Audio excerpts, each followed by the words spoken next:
Hello friends, આજના લેક્ચરની અંદર આપણે જોઈએ છીએ રોજિંદા જીવનની અંદર ઓક્સિડેશન પ્રક્રિયાઓની અસર. રોજિંદા જીવનની અંદર ઓક્સિડેશન પ્રક્રિયાની અસર એટલે કે સૌથી પહેલું ચેપ્ટરની શરૂઆતમાં આપણે એક ઉદાહરણ યાદ કરેલું, લોખંડ, કે જે સર્વસામાન્ય છે, જે બધા આપણે જાણીએ છીએ.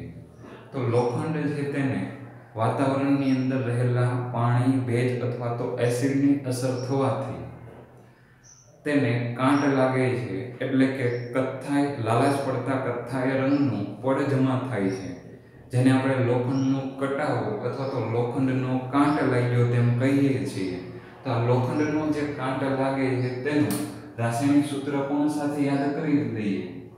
Fe2O3 X H2O, એટલે કે પાણીના કોઈ નિશ્ચિત પરમાણુ એ કાંટની અંદર જોડાયેલા હોતા નથી, એટલા માટે XH2O એવું કહેવામાં આવે છે. એટલે કે લોખંડની સપાટી ઉપર વાતાવરણના ભેજ, પાણી અથવા એસિડની અસર થતાં તેની ઉપર કાંટ લાગે છે. મોટે ભાગે પાણી, વાતાવરણની અંદર જે ભેજ હોય છે તેના દ્વારા લોખંડને કાંટ લાગે છે. તો એવી જ પ્રક્રિયા કે જેની અંદર કોઈ પણ ધાતુ પદાર્થો પર પાણી, ભેજ અથવા તો એસિડની અસર થતાં તેનું ક્ષયન થાય છે. ક્ષયન થાય છે એટલે કે ધાતુનું ક્ષારણ થયું તેમ કહેવાય, અથવા સામાન્ય રીતે આપણે બોલીએ તો એને કાંટ લાગ્યો તેમ કહીએ છીએ. તો એ દરેક ધાતુનું ક્ષયન થાય છે એટલે કે એને નુકસાન પહોંચાડે છે. એવા કયા ત્રણ પદાર્થો જે નુકસાન પહોંચાડે? તો કે પાણી, ભેજ અને એસિડ, જેની સૌથી વધારે અસર ધાતુ પદાર્થો ઉપર થતી હોય છે. એટલે કે અન્ય ઉદાહરણની અંદર ક્ષારણ જે આપણે ભણીએ છીએ, તો બીજું એક ઉદાહરણ લઈ લઈએ, સિલ્વર એટલે કે ચાંદી. ચાંદીના ઘરેણા છે તે લાંબા સમય સુધી પહેરી રાખવામાં આવે તો એ કાળા પડતા થઈ જાય, એટલે કે કાળા રંગ જેવા થઈ જાય છે. એની જે ચમક હોય છે તે ઝાંખી પડે છે. તેનું કારણ છે કે સિલ્વર ધાતુ વાતાવરણની અંદર રહેલા સલ્ફર સાથે પ્રક્રિયા કરે છે. સિલ્વર ધાતુ એ વાતાવરણની અંદર રહેલા સલ્ફર સાથે પ્રક્રિયા કરી અને સિલ્વર સલ્ફાઇડ બનાવે છે. એટલે કે સિલ્વર ધાતુ વાતાવરણની અંદર સલ્ફર સાથે પ્રક્રિયા કરી સિલ્વર સલ્ફાઇડ બનાવે છે અને પરિણામે ચાંદીની ચમક ઝાંખી પડે છે. એવી જ રીતે તો કે જે કોપર એટલે કે તાંબાના વાસણો હોય, કોપર એટલે કથ્થાઈ રંગનું છે, જેના વાસણો ઉપર લાંબા સમય સુધી જો ઘરે એ વાસણ પડ્યા રહેતા હોય, એનો ઉપયોગ ન આવતો હોય, તો એની ઉપર લીલા રંગનું પડ જમા થાય છે, અથવા તો લીલાશ પડતો રંગ જોવા મળે છે, લીલાશ પડતા ડાઘ જોવા મળે છે.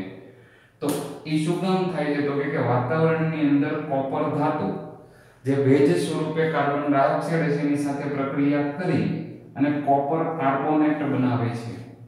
આ જે કોપર કાર્બોનેટ હશે એ કયા રંગના છે? તો કે લીલા રંગના હશે. એટલે કે કોપર ધાતુ વાતાવરણની અંદર હાજર રહેલા કાર્બન ડાયોક્સાઇડ સાથે પ્રક્રિયા કરે અને લીલા રંગનું પડ ઉપર જમા થઈ જાય છે, જેને કોપર ધાતુનું ક્ષારણ થયું અથવા તો ક્ષયન થયું તેમ કહેવાય. મોટે ભાગે તો કે રેલવેના પાટા, પુલ, જહાજો કે જે લોખંડની મોટા ભાગની ચીજો બનેલી છે તેને વાતાવરણની અંદર ક્ષારણ થતું હોવાથી દર વર્ષે તેને બદલવા પડે છે અને પરિણામે ઘણો બધો એનો ખર્ચ લાગતો હોય. એટલે કે ક્ષારણ અટકાવવા માટે ઘણી બધી પદ્ધતિનો ઉપયોગ કરવામાં આવે છે કે જેથી ક્ષારણ ઓછું થાય, જેની વિગતવાર ચર્ચા ચેપ્ટર 3 માં થશે. હવે તો કે આપણે ખોરાપણું એક ભણીએ. આ પણ અગત્યનું છે, સમજવા જેવું છે. સર્વસામાન્ય કે જે આપણે જાણીએ છીએ કે સિંગ લેવા હોય, ખારી સિંગ હોય, લાંબા સમય સુધી ઘરની અંદર પડી રહે તો એનો સ્વાદ છે એ કંઈક બદલાઈ જાય છે, અથવા તો સિંગ જે ખોરી થઈ ગયો શબ્દ પ્રયોગ કરવામાં આવે છે. એનો અર્થ એવો થાય છે કે તેલી પદાર્થ અથવા તો ચરબીયુક્ત જે પદાર્થ હોય છે તે વાતાવરણની અંદર સતત ઓક્સિડેશન પામે છે અને ઓક્સિડેશન થતું હોવાથી પોતાના સ્વાદ અને વાસની અંદર પરિવર્તન કરે છે. સ્વાદ અને વાસની અંદર, પદાર્થની અંદર પરિવર્તન થાય છે.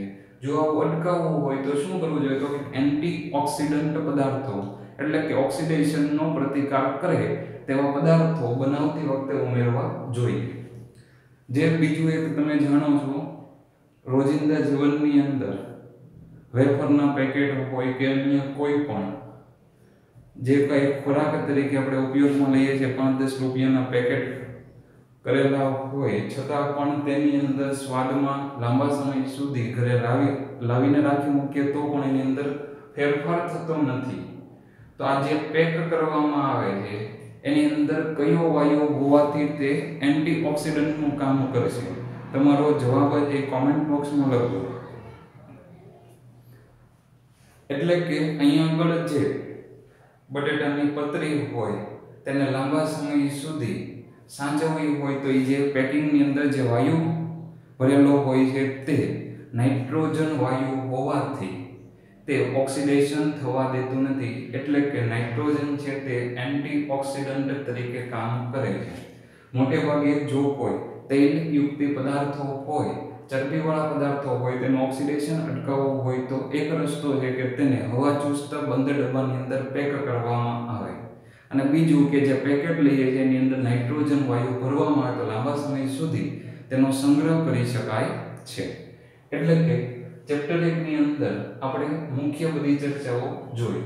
અહીંયા આગળ તો કે થિયરી બેઝના જે કંઈ પ્રશ્નો હતા તે પૂર્ણ થાય છે. હવે તો કે આની પછીના લેક્ચરની અંદર આપણે થોડા ટૂંકા પ્રશ્નોની સાથે રાસાયણિક પ્રક્રિયાઓની સાથે આપણે થોડીક ચર્ચાઓ કરીશું. જય હિન્દ, જય ભારત.